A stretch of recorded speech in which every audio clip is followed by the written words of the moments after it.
All right. Hello and welcome back to the Aligned Strength Podcast. Today we are talking about something that I am seeing more information on, and I know many others of you are too, and that is perimenopause and menopause. And we have a guest with us today. I am excited to welcome Jenn Huber, a menopause nutritionist who specializes in helping women navigate perimenopause and menopause with more knowledge, confidence, and a better understanding of what is actually happening in our bodies. So Jenn is a registered dietitian, certified intuitive eating counselor, and her work focuses specifically on nutrition, hormones, body changes, and overall health during menopause transition. She also is the host of the Midlife Feast podcast and the author of Eat to Thrive During Menopause, Managing Your Symptoms with Nourishing Foods. Today, we're going to break it all down because there's so much information and misinformation, I'm assuming too, being thrown at women, in their 30s, 40s, and 50s. Jenn, welcome to the Aligned Strength Podcast. I'm so excited that you are here with us today. Thanks, Mandy, for that very warm welcome. I'm excited to be here too. Good. Okay, so question. Let's start with the basics. What is the difference? Can you explain between perimenopause and menopause? Great question. I love starting with this because there is a lot of confusion, misinformation, and I think just kind of misunderstanding about what these different terms mean. So let's start with menopause. So menopause is one day. It is the day that marks 12 months since your last period. Everything leading up to that day is perimenopause, and we actually break perimenopause into two phases. We have early and late, and there's also some talk about even maybe adding another one, very early perimenopause, which is that transition from kind of late reproductive years into perimenopause where you're probably still having regular periods, but you're starting to notice changes in your sleep and your mood and your energy and all those kind of maybe vague symptoms that all come together at some point and we realize that these are all related. And then everything after menopause is postmenopause. So we spend a lot of time talking about menopause, but most of us are really talking about this menopause transition when we say menopause. So if you hear a healthcare provider talking about menopause, they're usually talking about the menopause transition unless they're specifically calling out perimenopause or postmenopause. Okay. That is good to know. I did not realize. Okay, so after like a year or 12 months of having your period, then it becomes menopause. Otherwise, all that is okay. Good to know. And you did mention a little bit about early signs, but can you go a little bit more into detail about early signs for perimenopause that women tend to miss? Yeah, well, let's start with the most obvious sign that is usually the first clue. Oh, is this perimenopause? And that is when our cycles start to change. So when you start having early periods or really late periods or eventually start skipping periods, that's the most obvious sign. But if we're waiting for a missed period, that's really like waiting to call the fire department when your house has been burning for 5 minutes. Like, at some point we have to realize that there's going to be a lot of signs and symptoms leading up to that, but it might only be in hindsight. And that is always a problem because if anybody at any age goes into their doctor and says, I'm not sleeping well, we can all come up with a list of 20 reasons why you may not be sleeping well. And well, what about if you start having symptoms that are showing up more often in your premenstrual period? Or if your PMS is now lasting like a week instead of 2 to 3 days, that's another big clue that hormone soup, as I call it, is starting to change under the surface. So I really recommend that people track their cycles. If you're having regular cycles, and if you're not using an oral contraceptive pill or you don't have an IUD or any kind of hormonal treatment that might interfere with kind of a natural spontaneous cycle, track your cycle so that you know how many days between day one and day one? Because one of the earliest signs that very early perimenopause is on the horizon is that you might start having more frequent periods. Everybody's waiting for the missed period, but that is actually a later symptom.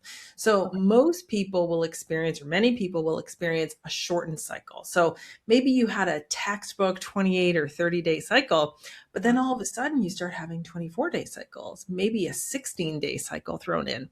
Those are all symptoms that your kind of ovarian reserve is declining. The quality and number of follicles that you have left to choose from is starting to go down. And so you're going to start to have a bit more variability in your cycle, but it might actually mean that you're having more frequent cycles. So that's a really common one. Another one that a lot of people relate to is mood changes. And this, this can show up at any time. And I don't ever want to dismiss the reason why we feel irritable and anxious and maybe frustrated. But a lot of people will feel like they just lose that buffer between feeling irritated and experiencing rage. And that is one of the ones that brings a lot of people kind of through my virtual door, is feeling like they don't recognize themselves in stressful situations or anxious situations. And maybe that's showing up at work or with their family, with their friends. But all of it leads to this group of symptoms that we call just not feeling like yourself. And that is probably the thing that when somebody says, I just don't feel like myself anymore, I Mhm. think we really need to pause and honor that and explore what that means. Again, lots of reasons why that might be true, but when it's happening to somebody who's in any time kind of north of 35, I think we need to look at the big picture and say, what else could be happening and could it be perimenopause? Mhm. What would you say are, and maybe that is a main sign, but for someone who is on, let's say, an IUD where they don't get their period ever, so Yeah. it's you can't really track, you Yeah. know. So, what are some other common signs in that situation that women can Yeah. look And so for? somebody who is not having a regular period or has, something that's interfering with that, they're not going to get the heavy flow. They're not going to get the early cycles or skip cycles, but they may still have symptoms that are happening on a cycle. So Mhm. it's still worthwhile tracking if they notice that at some interval, they're not sleeping well, or at some interval, they experience the same kind of irritability or mood changes or headaches or fatigue or anything that is happening as more than a one off. So I Mhm. do think it can be really helpful, especially in the case of an IUD, which typically doesn't have systemic effects. It's a little bit more challenging if somebody is using like the birth control pill or an oral contraceptive, because that really does kind of change the rhythm of the hormone cycles. And it's not an ovulatory cycle that they're having, it's a withdrawal bleed. And so those people may still notice changes in how effective that pill is. So they might start to have breakthrough bleeding, or they might be experiencing more side effects related to it. But it's definitely harder to kind of track your symptoms as a measure or marker of where you are in that process. Mhm. Thank you for that information. Um, what should women actually be eating during perimenopause? Well, I mean, Mandy, that's like the $1,000,000 question, right? Yep, yep. And I like to bring it back to we're still human, right? Mhm, So even though we're going through this age and stage that is programmed into our DNA, everybody on the planet who has a uterus and ovaries is going to go through this. You're still a human being. So not everything that we know to be true for all humans changes. There are some nuances to things like protein, for example. So I'm sure all of your listeners have heard about protein. You'd have to live under a rock not to hear about protein. But I think it can be helpful to know that you don't need to make it a full-time job. There mhm, is a lot of good evidence. So there's truth in saying that we do need a little bit more as we get older. And that's because our body doesn't use the protein as efficiently. mhm, But you don't need to make it a full time job and be getting 50 and 60 grams at every meal. So, this is where kind of getting that individualized advice that also takes into account what your goals are. Protein mhm, goals are very much tied to strength training goals, fitness goals. And so, not everybody gets that same one size fits all mhm, kind of mhm. answer. Yep. Some of the other things, and I call them kind of key ingredients, that's the language that I use in my book and how I kind of teach nutrition, is if we kind of focus on these 5 key ingredients, kind of like buckets, it makes it Yep. a lot easier to just kind of focus our energy, because otherwise we're thinking about food all the time, and that's not healthy either, right? We Yep. don't need to be Yeah. second guessing everything that we're eating all the time. Eating with intention pairs really well with eating intuitively. What do I want? What do I need? Putting some thought, effort, whatever into it, but not making it about being perfect. So fiber is another one. We Mm-hmm. do want to focus on fiber. Again, fiber is like coming in close behind. I think I just saw that it overtook protein in Google searches last month. So Oh, fiber is kind of, the next big thing. okay. But fiber is helpful because it helps us with feeling full and satisfied. Hormone changes definitely have an impact on our appetite. Sleep changes have an impact on our appetite, but also because the risk of blood sugar issues or diabetes, insulin resistance, cholesterol, all of these risks go up with age, not just menopause. It's just, kind of getting older. And fiber is one of the things that we can add in that can help to mitigate that. So I talk a lot about nutrition by addition instead of, what are we taking away? Let's really focus on what we can add in. And so Mm-hmm. those three other kind of key ingredients or buckets would be omega-3 fats. So, for brain, for heart health, for skin health, for inflammation, calcium to keep our bones, but also our heart kind of happy and healthy. And then the last, which is a little bit of like a secret ingredient, is soy and phytoestrogens. And so I'm a really big fan of these. I was not able to take hormone therapy, and as a result, had to find something else to help manage my hot flashes. And so I really saved the day for me. And that kind of led me to learn a lot about the research that's been published and stay on top of it. And there's just lots of reasons why we might want to include these, even if you're not having hot flashes, as a way of Mm-hmm. supporting our menopause transition with food. Okay. Perfect. I will say that I started taking like the omega-3 vitamin, or, yeah, vitamins, with some other vitamins that because I did research on helping control the symptoms. And I would say that since I've gotten into my regular routine of all these vitamins, and that being one of them, I have definitely noticed progress, like with hot flashes and That's all of great. that. That Yeah. was one of them, was omega-3. Yes. Perfect. So, um, let's talk about protein in muscle. We did talk about protein, but do women's protein needs change? Do you think do the needs for protein change during this Yeah, time? they do. So older adults, which, is anybody 40, 50 and up, Mhm. protein needs for all older adults do increase a little bit. And that is because, the protein, 25 grams of protein at 50 is used differently and less efficiently than 25 grams of protein at 25. Mhm. So we want to kind of compensate for that change by having a little bit more.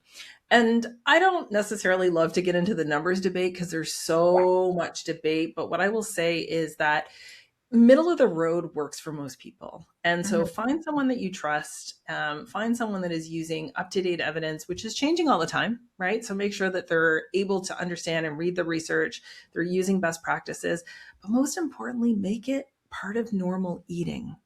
Yeah. So when somebody is trying to get 200 grams of protein, which 15 years ago, I had not met a single person who ever had that kind of goal for protein. And now it's a pretty regular thing that someone is being told, by all kinds of different people, ranging from trainers to doctors to randos on the internet, oh, you need to be getting 50 grams of protein 4 times a day.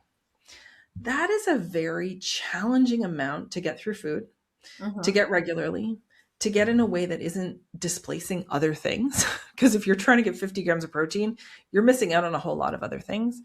But we can still learn to prioritize it without making it the only thing that matters. And so I like talking about protein as a main character on your plate. If you Mhm. can learn what the main characters are Mhm. and have those on your plate regularly, or how to build a main character out of a couple supporting characters, it is so much easier and way less stressful to feel like you're getting enough to meet your needs. Yes, I would agree with that because I'm not one that likes to track and focus on that. I feel like I don't even like tell my clients to do that because that's like setting them up for failure because it's not going to Yeah. last, right? And it's going to Yeah. just eat them. So I'm always like telling them, with every meal you can think, or what I do, like, what is my protein on my plate for this meal? Like protein, Yeah. what is it? And I don't look at the amount. I don't look at the size, just as long as I have a protein with each meal. Yeah. Going to the fiber, when you were mentioning fiber, how do you like to get your fiber? What suggestions would you give for fiber? Yeah, and fiber is a big category, or it's an umbrella category, and there's a couple of different kind of groupings that matter. So we have soluble fiber, which forms a bit of a gel. So think like oatmeal, chia seeds, anything that gets more gelatinous or creamy the longer it sits in water. Then we have insoluble fiber. That's like if you chop up kale and put it in water, it is not going to dissolve. It's not going to get much softer. And that's because the fiber that's in that type of vegetable isn't really going to break down with time. We need both. The gel helps to kind of absorb things along the way, and it really kind of acts as a sponge, whereas the insoluble fiber is like the pipe cleaner that kind of keeps things moving along. Within those categories, we also have something that's called fermentable fiber. Fermentable fiber is like the fibers that our gut bacteria love to eat. And this is what keeps them healthy and happy. And as we're learning, that is proving to be really important. Then, within that category, then we also have like resistant fiber or resistant starch, which is starch that has been cooked and cooled, and as a result, actually takes longer for our body to digest and therefore is better able to serve as food for our gut bacteria. So that's a kind of quick and dirty lesson on fiber. There are three kind of main ways that I really try and hit my kind of 25 to 30 grams without needing to count, measure, and track at all, because that can also get equally exhausting. The first is to front load my day. So breakfast is the prime opportunity to get at least 10 grams, even 15 pretty easily, by including oatmeal, including a tablespoon of chia seeds, including a fruit. Berries, doesn't have to be berries. It can be fresh, can be frozen, can be really kind of any kind of fruit. And then a tablespoon or two of nuts or seeds. That combination will get everyone between 10 and 15 grams. So if you can start your day with that, most days, so many different satisfying combinations for that, it makes it a lot easier. The second is to welcome beans and lentils to your plate. It is, I think, impossible to deny how easy it is to open a can of beans, throw it into anything. Chickpeas. You can even make really great salads with things like tuna or pasta with like smashed chickpeas. One of my favorite recipes from the book is a smashed chickpea salad. So, anytime that you can add a bean or a lentil to a dish, and it doesn't have to be in place of, like we do chicken and chickpea curry all the time. Then you're going to be adding, again, half a cup of beans is guaranteed at least 7 grams of fiber. So easy to really give yourself another kind of bump there during the day. And then don't fear fruit. If we compare fruits and vegetables, fruit win the fiber race. It is, it's not even close. Most people think of salads. People will say, oh, I have this big salad every day. Most leafy greens and most lettuce is actually pretty low in fiber. Doesn't mean it's not a nutrient dense food for other reasons, but I like to think of like the salad and the leafy greens as the vehicle, and we need to add passengers to that car. So really think about like, how can you add some fruit in, whether that's as part of a meal or whether that's including as a snack. But even just those 3 tips will get most people to 20 grams without needing to overthink it too much. Okay. Very good. I love all this. This is great information. Jenn, let's talk about gut health during perimenopause and menopause. A lot of women over 40 suddenly notice more bloating, constipation, digestive issues, and that certain foods just don't seem to agree with them how they used to. Is there actually a connection between the hormones changing and your gut health during menopause? Yeah, absolutely. And this is an emerging field. So don't believe anybody who says they're an expert on this, because we don't have actually enough data for anybody to be an expert on it. But we do know a few things. One, we do have estrogen and progesterone receptors everywhere in our body, including our bowel. And most people have experienced some of those changes with a regular cycle even. So constipation before a period is a really common one that people have, or experiencing some diarrhea at the start of a period. Those kind of hormone changes impact digestion long before perimenopause. But as we start to get into perimenopause and our hormones are fluctuating a lot, so it's much more like a roller coaster than a slow decline, what happens is that this sausage maker, if we want to, use analogies for our digestive system, is now like a drunk sausage maker. So it is now irregularly making these sausages and moving food through our digestive system that can lead to changes in gut bacteria, that can lead to changes in bloating, stool consistency. So we do have research to say that IBS, for example, those symptoms are increased in the perimenopausal period. So we kind of know that it makes sense that digestive changes might be part of these kind of perimenopausal symptoms. Of course, I always feel the need to say that you never want to ignore changes in digestion, especially related to stool frequency or stool consistency, especially over the age of 40. Because there's been such an increase in colon cancer diagnoses, especially in the under 50 crowd. So always bring these up with your primary care provider, but also know that it's not unusual for these changes to happen. We're still kind of learning about the changes in our microbiome, which is the population of gut bacteria that live happily most of the time in our gut. But it does seem like hormone changes can impact them too. Okay. How does estrogen affect the gut microbiome? I mean, one of probably the indirect impacts is that part of our microbiome, there's a subset that's called the estrobolome. And so of the trillions of bacteria that make up our microbiome, there's a portion of them that metabolize estrogen. And so if they change, then our estrogen levels could be impacted as well. But otherwise, I don't actually know about any kind of direct impacts. I definitely know of the indirect one through the estrobolome, but that's a great question. Okay. Why does bloating seem to become such a common complaint during this stage? Again, part of it is that this regular peristalsis, that movement of food through your digestive tract, Mhm. becomes a little bit less predictable and regular as the hormone changes are shifting. So digestion for a lot of people slows, especially if you're having a month where maybe progesterone is high. A little bit less common in perimenopause, but people who start taking progesterone as part of hormone therapy may certainly notice that constipation and bloating might be a symptom. We also know that water and, swelling also kind of follows estrogen. So if you're having a particular month where you have a lot of estrogen, which absolutely happens in perimenopause, you may just feel overall more bloated. Mhm. So again, it's not one thing. It's just this change in hormone soup leads to changes in pretty much everything. Okay.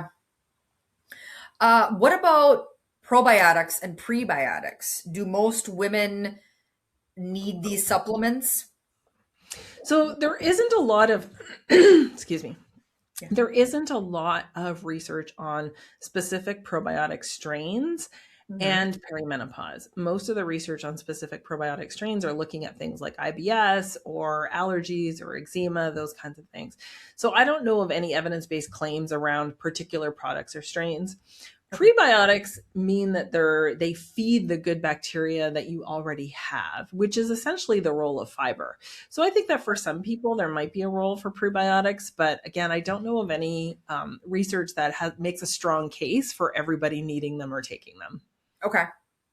As just a general, which one do you feel is like more beneficial for women at this age, pre or pro? Or does it? It's really too hard to answer because, some people have taken a probiotic for 20 years because they have Uh-huh. IBS and they find it really helpful in managing that. Then Hmm. maybe they get to perimenopause and all of a sudden their IBS gets worse and they stop the probiotic and it gets better. So, like, there's just too many variables to Yeah. say.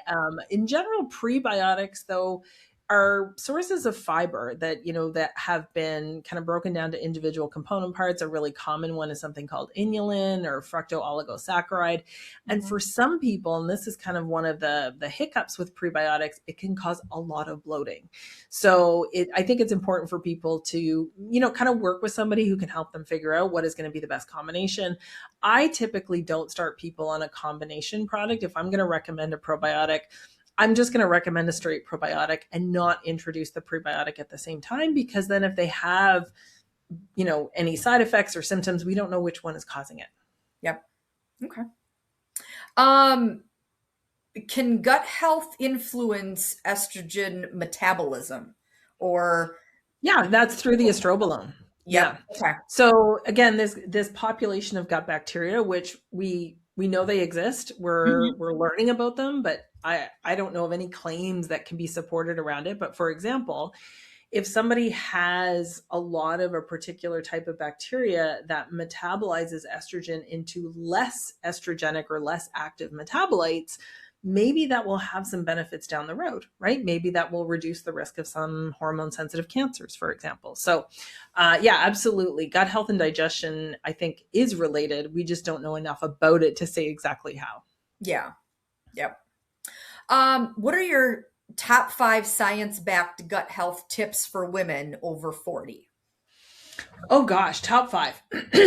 I mean, fiber. So everybody, it is the most unsexy, unglamorous thing ever to talk about, but you can't go wrong by adding more fiber to your plate. And if you want to support your gut health, then I think fiber is, at the top of the list for sure. Mhm. Limiting or avoiding things that might interfere with the population of gut bacteria. And so most people think about antibiotics, and obviously we want to limit those to as little as possible. Mhm. But also people who are taking, medications for ulcers, so proton pump inhibitors may lead to some changes in your gut microbiome if you're taking them long term. Some people may need to do that, but it's always a good idea to kind of bring that up with your primary care provider if you've been on them for a long time. Mhm. Also limiting things like, even alcohol. We know alcohol plays a role.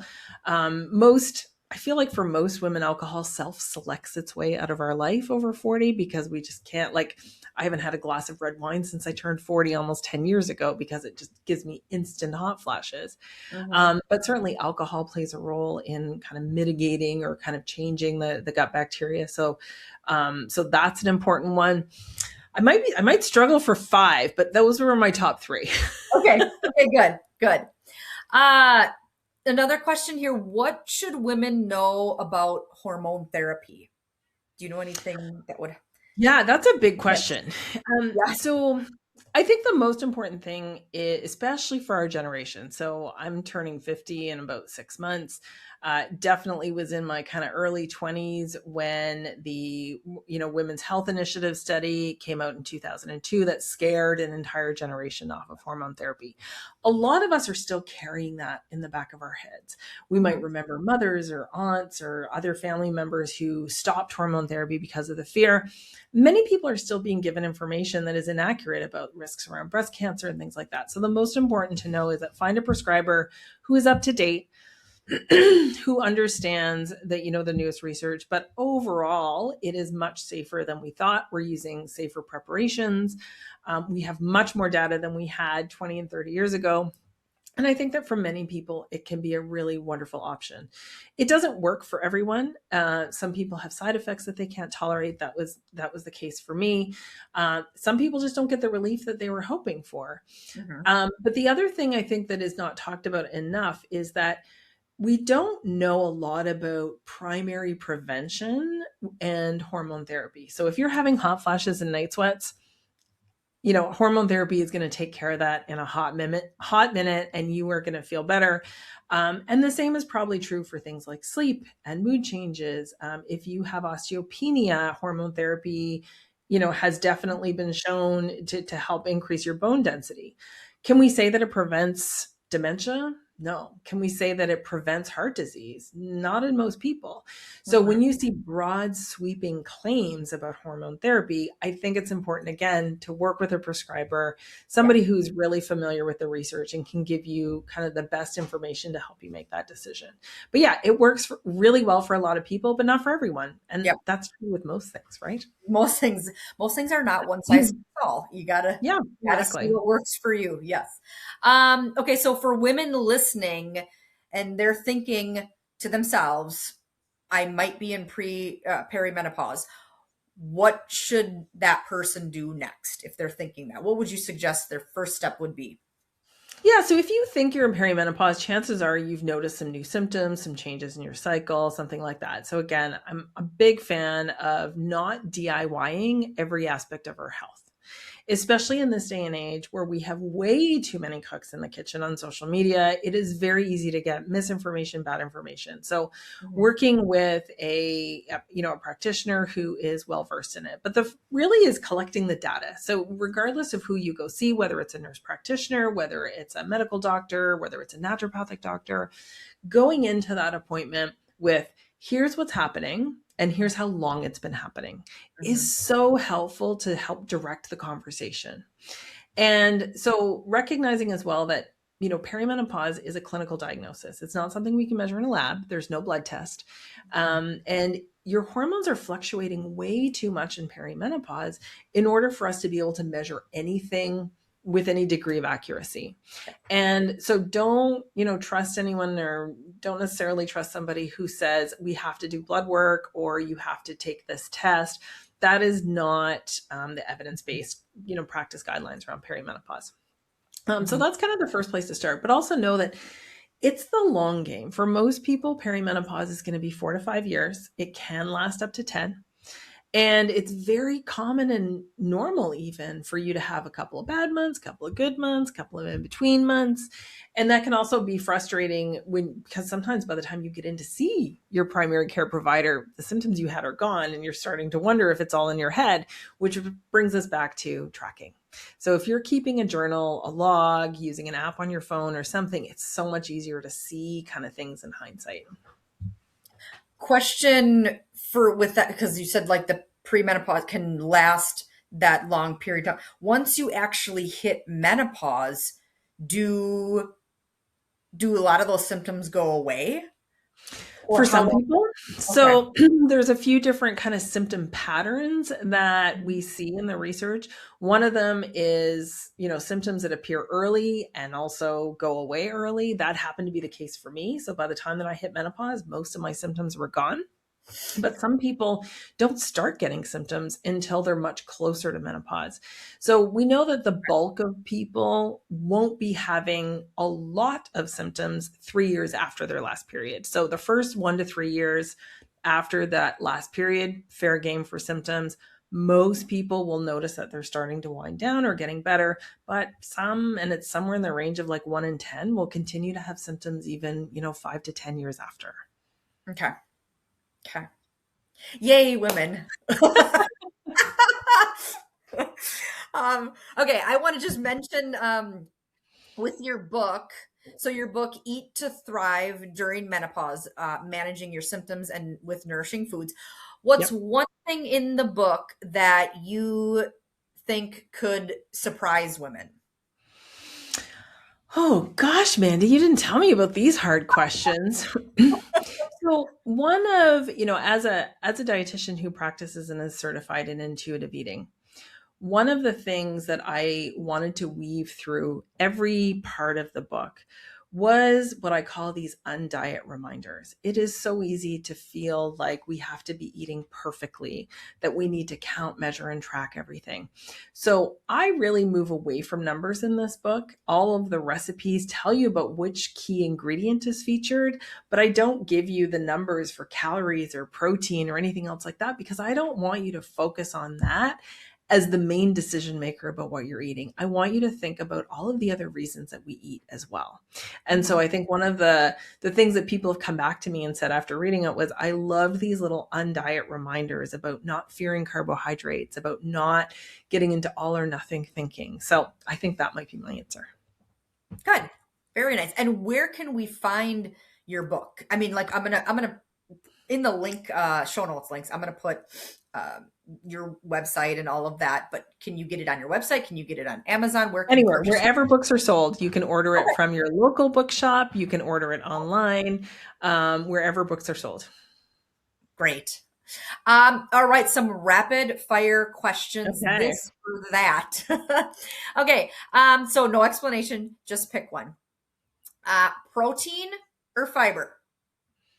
Oh, Mandy.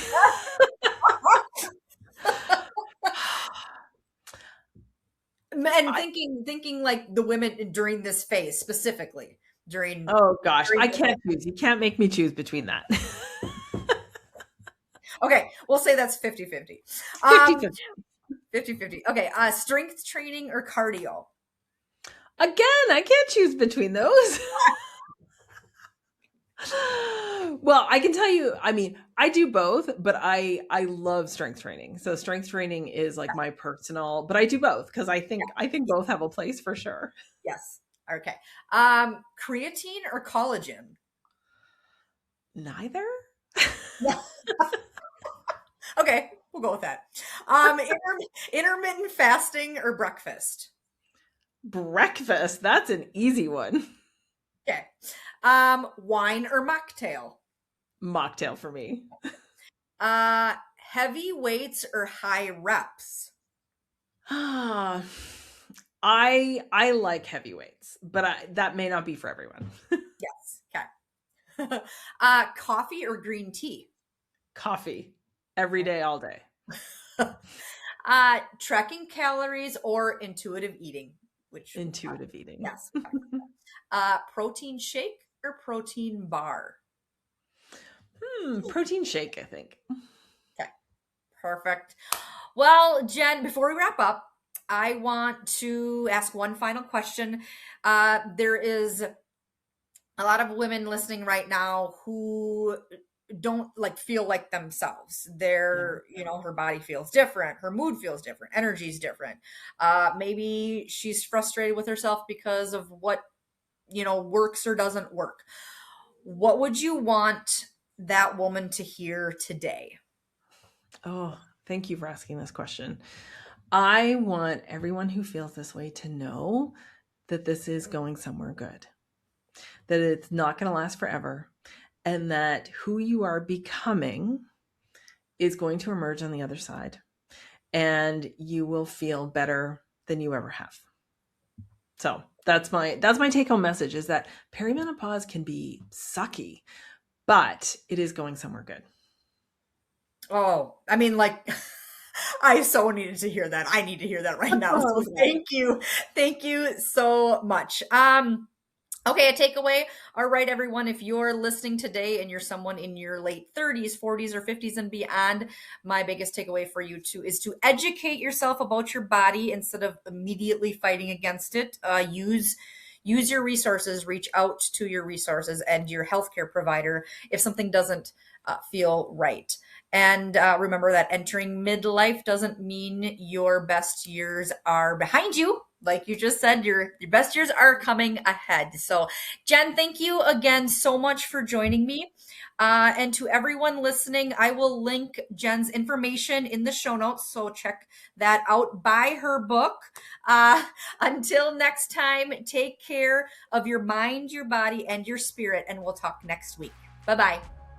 Thanks so much for having me.